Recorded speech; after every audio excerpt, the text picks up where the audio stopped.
In the summer of 1587, a small group of English settlers stepped onto the shores of Roanoke Island, unaware that they were walking into one of the greatest mysteries in American history. There were 115 of them, men, women, and children, dreaming of a new beginning in a new world. But what happened to them after that summer would remain unanswered for centuries. When the settlers arrived, the land was quiet, too quiet. The fort built by earlier explorers stood abandoned, its wooden walls rotting, its tools scattered as if everyone had left in a hurry. Yet there were no signs of struggle, no bodies, no clues, just silence and an uneasy feeling that something wasn't right. As the days passed, the colony struggled. Food was running low, and relations with local tribes were tense. The settlers knew they couldn't survive long without help from England. So their governor, John White, made a difficult decision. He would return to England for supplies, leaving behind his family, including his newborn granddaughter, Virginia Dare, the first English child born in America. He promised he would return in 3 months. But storms, war, and political chaos kept him away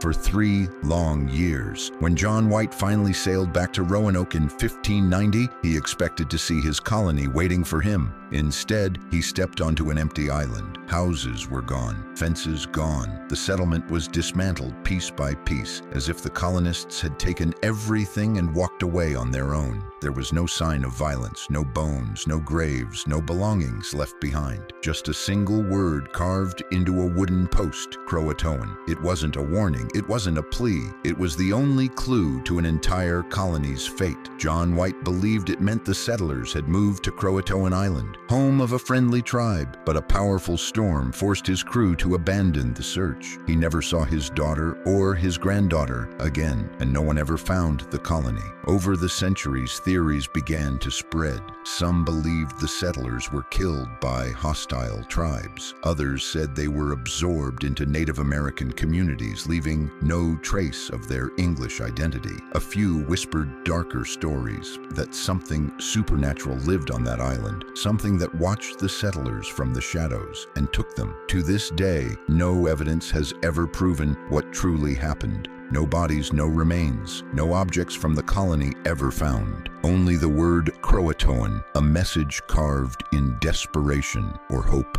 And so the fate of the lost colony of Roanoke remains one of America's oldest unsolved mysteries, a story of dreams, disappearance, and a silence that has echoed through history for more than 400 years. A colony that simply vanished, leaving behind nothing but a single word, a forgotten island, and a question that no one has ever been able to answer. What really happened to the people of Roanoke? Years turned into decades, and the disappearance of the Roanoke colonists became a shadow that followed every new settlement built along the American coast. The mystery was too large, too unsettling to ignore. Explorers, soldiers, and scholars all wanted the same answer. Where had the colony gone? In the early 1600s, long after Roanoke had faded into legend, a group of English settlers traveling through the forests of the Carolinas reported something strange, something impossible to ignore. They claimed they encountered Native American tribes with pale skin and gray eyes. Some even spoke broken English, words they could not have learned on their own. The stories whispered that these tribes carried tools, objects, and patterns that resembled English craftsmanship. It was as if the missing colonists had blended into native life, dissolving into history without ever being found. But other explorers told darker stories. Some told of abandoned camps deep inside the woods, circles of stones, strange symbols carved into tree trunks, fire pits arranged in patterns that didn't belong to any known tribe. They spoke of distant chanting heard only at night and the sound of footsteps following them through the trees, though no one was ever seen. One group swore that they found a tree with a familiar carving, letters that looked like CRO,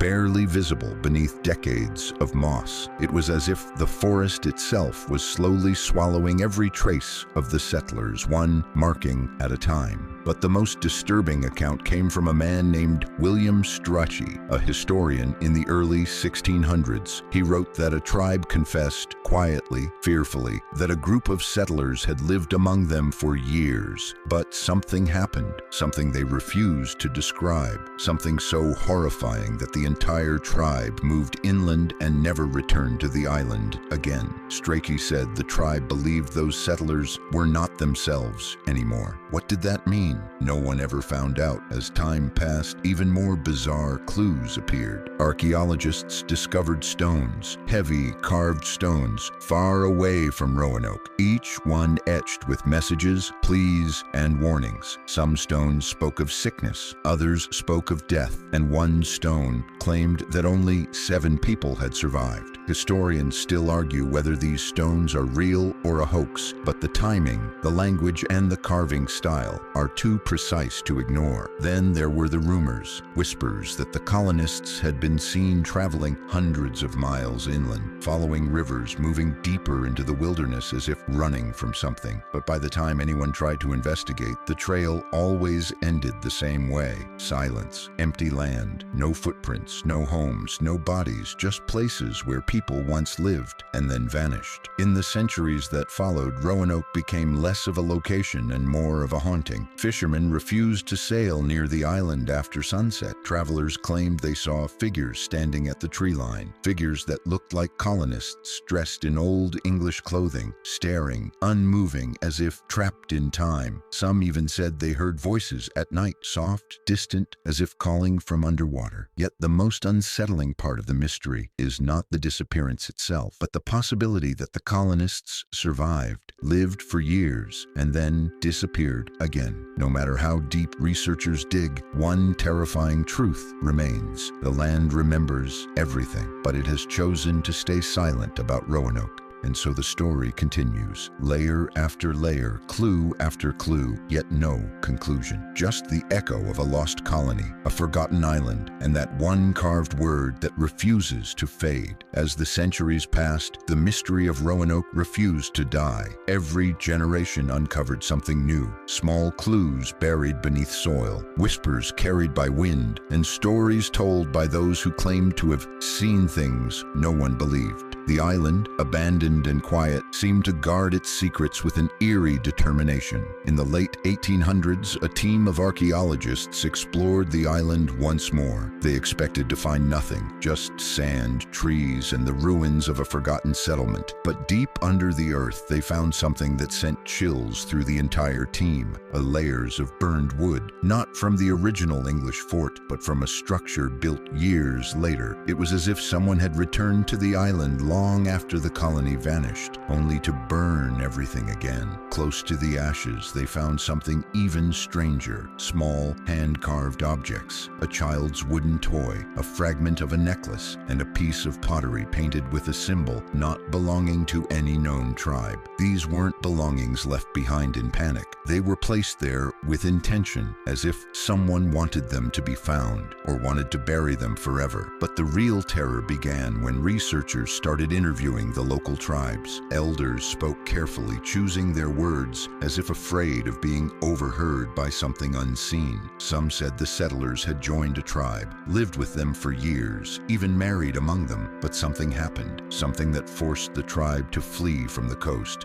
never to return. One elder described an illness, not a sickness of the body, but of the mind, a darkness that settled over the settlers like a shadow. They changed, their eyes hollowed, their voices grew strange, speaking words no one understood. They wandered into the woods at night, whispering to the trees, following something the tribe could not see. One by one, they disappeared into the marshes and never returned. Another elder claimed the settlers were taken, not by an enemy, not by a tribe, but by the island itself. He spoke of a curse older than the forest, older than any tribe, something that lived beneath the soil and inside the wind. He said Roanoke was never meant to be home to outsiders. Those who came were claimed by the land, swallowed by its silence. In the 1930s, a survey team camped on the island reported hearing footsteps around their tent every night. When they stepped outside, the woods were empty, but every morning they found fresh footprints in the sand, footprints shaped like old leather boots from the 1500s. In 1960, two fishermen swore they saw lantern lights moving across the island at dusk, slow, deliberate, as if carried by people walking in a line. When they shouted, the lights vanished instantly. The men refused to go near Roanoke again. One researcher spoke of hearing voices while digging through the soil, soft murmurs like people speaking in Old English. When he raised his head, no one was there, but the voices continued, coming from below the ground. Even today, hikers claim that if you stand on the island at night, you can hear faint crying, like a family calling for help through centuries of distance. Others say they hear the word Croatoan carried faintly in the wind, as if the land itself is whispering its memory.